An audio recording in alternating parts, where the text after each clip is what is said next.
They came to the region of the Gerasenes, which is opposite Galilee. Jesus was stepping from the boat when he was met by a person from the town who was possessed by demons.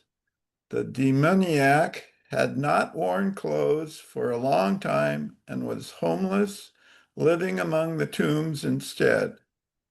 Seeing Jesus, the individual cried out and fell at his feet, shouting loudly, "What do you want with me, Jesus, only begotten of the Most High God? I beg you, don't torture me." For Jesus was ordering the unclean spirit to come out of the person. This spirit had seized a demoniac many times in the past, who then needed to be restrained with chains and shackles and kept under guard. Yet every time the possessed person would break the bonds and be driven by the demon into deserted places.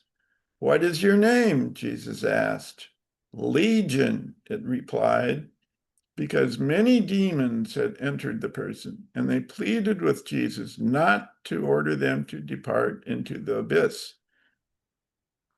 A large herd of pigs was feeding nearby on the hillside. The demons pleaded with Jesus to allow them to enter the swine, and he gave them permission. The demons left the person and entered the pigs, and the herd rushed down the hillside into the lake and drowned. When the swineherd saw what had happened, they ran away to tell the story in town and throughout the countryside. The local residents came out to see what had happened.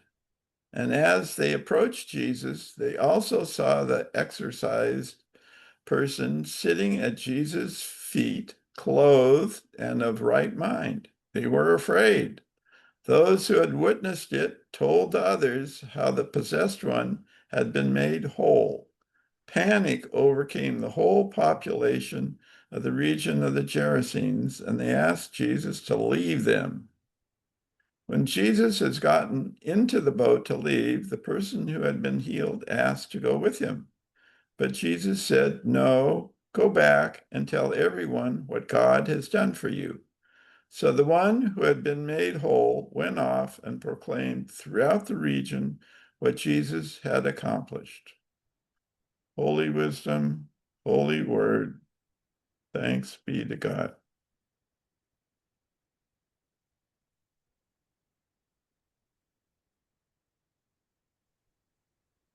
Many people are interested in demons these days.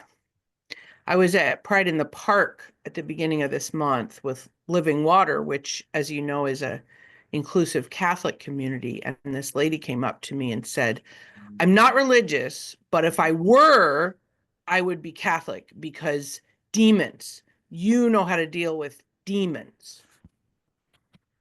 But it's not just Catholics who talk about demonic possession. The fastest growing form of Christianity in the world is Pentecostalism. And one of the most popular ministries of the global Pentecostal church is called deliverance or spiritual warfare. You can see videos all over the internet of people writhing and gnashing their teeth as weird voices come out of them, and the minister is laying hands on them and commanding the demons to come out in the name of Jesus. It's not just in the majority world, it's in the United States, all over the place. I think those of us who identify as progressive Christians often like to dismiss this belief in demons as superstition. We pride ourselves on being so progressive and educated and rational, and we think, are these people deluded? Do they have mass hysteria? Do they have a mental illness? Um, I think if we read the story of the Gerasene demoniac in Luke, as it's called, we can gain valuable insight into what demons could mean for us, both in Jesus's time and now. So let's look at this story. The first thing we notice is the setting. Jesus sails across the lake to the other side, to the territory of the Gerasenes, who were Gentiles. So they were people who were already ostracized by the Galilean Jews. They were already cast out. And by traveling to their territory, Jesus is displaying his typical willingness and interest in ministering to everybody, irrespective of their ethnicity or their background or where they come from. He's breaking down these barriers. Then he meets someone who has been ostracized and demonized or cast themselves out by the already foreign territory. So he's meeting an outcast of the outcasts. It's the classic possessed person. If you've ever seen any horror movies or anything about possession, they're ripping off their clothes, homeless, violent, raving, yelling, and screaming. We've all seen people like that. And we tend to ascribe their behavior to mental illness or addiction or combination. But the vast majority of people who suffer from mental illness and addiction don't remotely behave in this way. There's something different about these possessed people who are frightening, and the townspeople have tried to restrain them, but they've broken out of the restraints. The dominant culture in the United States, even in a place like Seattle, likes to point a finger at people who fit this description, people who live in homeless encampments, who seem dangerous, who threaten business owners and customers, who are dirty, they don't have the way to take care of themselves, and they make neighborhoods less livable. Carrie over at St. Paul's has to deal with the nice neighborhood complaints all the time that their homeless feeding program is causing the neighborhood, to be bad. And the response is often to put the focus on those people themselves and exorcise them by sweeping the encampments, for example, or making sure that those shelters and those soup kitchens are not in the good areas. There have been attempts, we know, to pass laws that prevent people from just sitting down and resting on the sidewalk, as the Seattle City Council has tried to do several times, as if exorcising people from the neighborhood for out of sight is going to solve the problem. The next detail that's important to note is this demonized individual speaks to Jesus directly, recognizing Jesus and naming Jesus as the Holy One of God. How often do people in the margins, people who are pushed out, more easily recognize the Holy One than people who live in comfortable houses with all the privileges that we enjoy? Social acceptance, freedom to travel wherever we want, safety, having a place to store our stuff, having stuff. But this individual who lives among the tombs without a home is quick to recognize the Holy One of God because everything else has been stripped away. The second part of the story begins with Jesus asking for the person's name. And this is important because, and it's not clear, is he asking for the name of the person or is he asking for the name of the demon? But in any case, this is important because according to ancient belief, knowing something's name or someone's name gave you power over that person. And a lot of people had secret names that they never told to anybody because they were afraid that it would give power, give away their power. But when Jesus asked the possessed one for a specific name, it doesn't give a name. It says Legion. Now, in Jesus' time, the term legion referred to a big troop of Roman soldiers occupying the area. A Roman legion, up to like 6,000 soldiers in a legion. And as we know, the entire area was under brutal Roman occupation. And these legions of soldiers were the instruments of oppression. with threats of violence and extortion and terror and everything that comes with being an occupied people. And the hearers of the tale during the Roman Empire would have immediately understood the reference. The individual suffering is caused not by a single demon, but by the empire as a whole, by the forces of domination and imperialism. An empire seeking to expand its territory through military conquest and brutal suppression in the name of civilization and peace, if that sounds familiar at all. But today, the word legion has come to mean something else, despite the fact that Los Angeles has been recently occupied by the National Guard and the Marines, who might be seen as legions.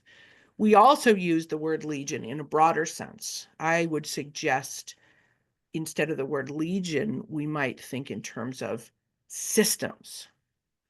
So when Jesus asks the name of the force that is driving the person to rant and rave and tear their clothes off and run into the tombs and run out of society, it's not an individual demon, it's systems. What is your name?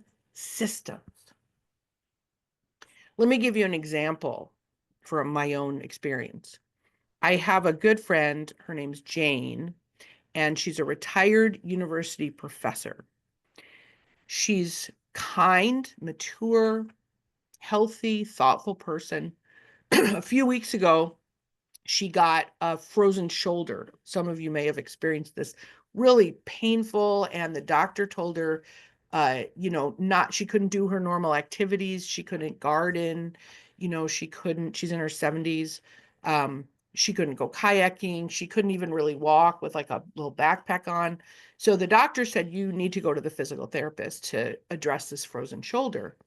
So the physical therapist, she had a physical therapist that she had been seeing for years, somebody who knows her, somebody she trusts, and getting medical providers can be very scary. So she called the physical therapist office and they said the next appointment that we have available is in 7 weeks.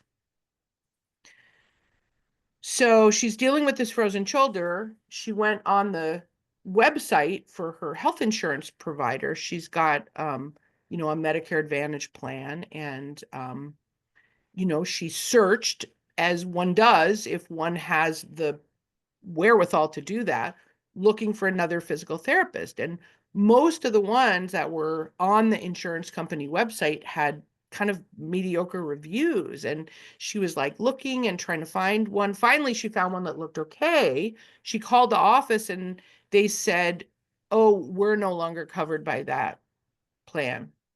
We don't take that insurance. And Jane was obviously confused. And she said, well, it says on the website, you're one of the providers. And they said, I don't know why that is. We don't make the website. It's not our fault. And I'm sure the receptionist was dealing with a lot of calls like that. So Jane didn't want to take her out on her. So she says, thank you. And she called somebody else on the list. And they said the same thing. We don't take that insurance anymore. This happened a few times where it clearly stated on the website that they were covered by this provider, but every time she called, they said, we used to take that insurance, we don't take it anymore. Finally, she found a provider who had kind of sketchy reviews and was like way over in Sammamish or something. But it was like one of the last ones on the list. And she called and said, do you take this insurance? And they said, yes. So with some trepidation, she said, well, I'd like to make an appointment. And they said, our next opening for physical therapy is in 8 weeks. By this time, she had spent half the day on the website and on the phone making calls, hearing these responses. And she thought, well, if I have to wait 6 or 7 weeks, I might as well go to my original provider that I like, that I know. So she called the physical therapy office and said, I'd like to make an appointment and with, the physical therapist so-and-so that I know. And they said, great, do you still have the same insurance? And she said, yeah. And they said, we're sorry, we no longer take that insurance. At this point, my dear friend, the mild-mannered and kind retired university professor, was possessed. The system had, as the gospel story goes, driven her into deserted places. At this point, it wasn't just her shoulder that was frozen, it was her spirit as well. She felt a helpless rage and despair. And she's super privileged and has all the tools. The Oxford Dictionary of the Christian Church states, the Gospels and Acts as enemies of humankind, whose tactics include altering the mind, demeanor, and conduct of those they control and causing physical ailments. If I had to name that demon, that system's demon that was possessing Jane, hyper-capitalistic for-profit healthcare systems. The for-profit healthcare system whose sole purpose, some might say, is to prevent people from getting healthcare. Americans in general have been possessed by this spirit, which conveys the message that individuals don't deserve access to life-saving healthcare. In other words, if you're poor and sick, you ultimately don't deserve to live. Theologian Walter Wink speaks of demons as the actual spirituality of systems and structures that have betrayed their divine vocations. Impersonal spiritual realities at the center of institutional life. Think about the education system. Think about the prison system. Think about the governmental system, the healthcare system. James Cone in God of the Oppressed states that Jesus's exorcisms illustrated that he viewed his ministry as an engagement in battle with powers of evil that hold people in captivity. How else can you describe these systems? Dehumanizing, demoralizing, corrupt, idolatrous, demonic. Jesus asked this person what the issue was, and they said, legion.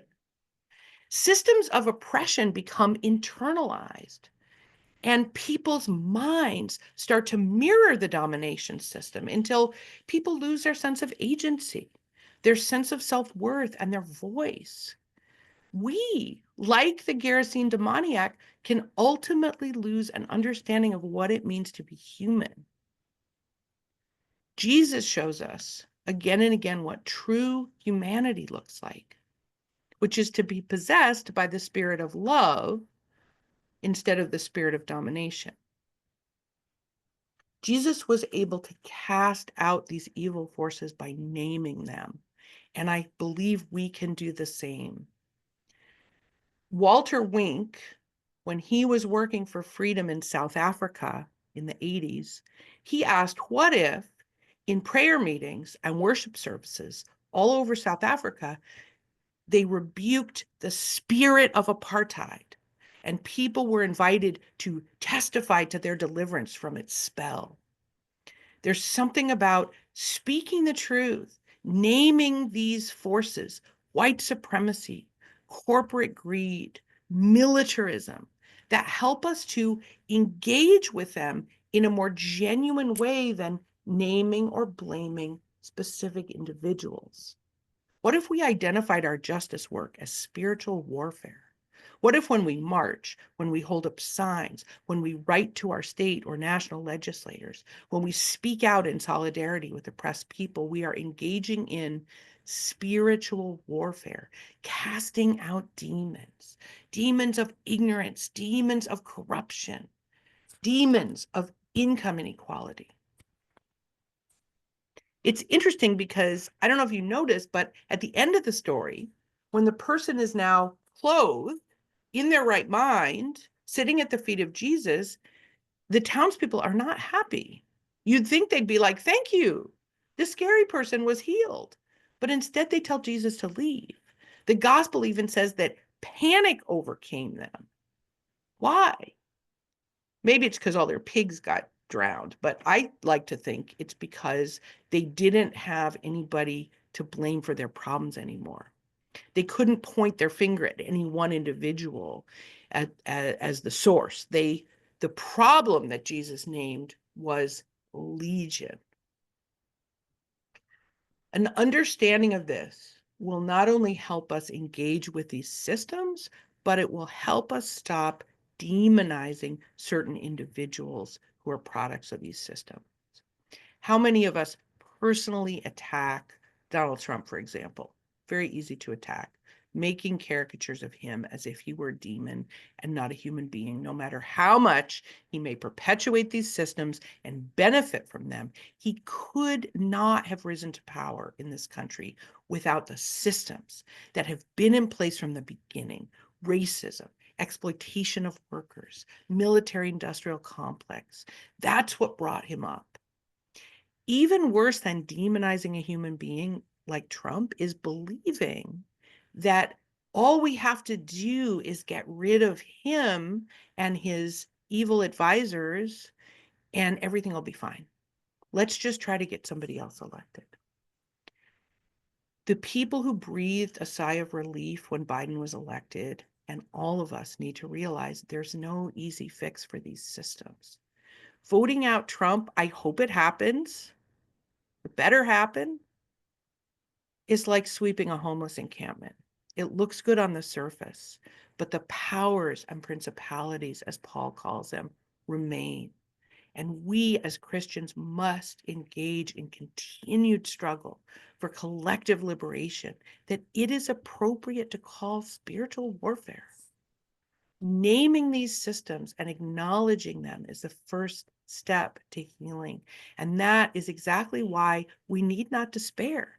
These powers, these systems can be redeemed if we, like Jesus, see them and name them for what they are. Expose the evil inherent in the systems and acknowledge our common humanity, even as we acknowledge the power of God to liberate us. For with God, nothing is impossible. Amen.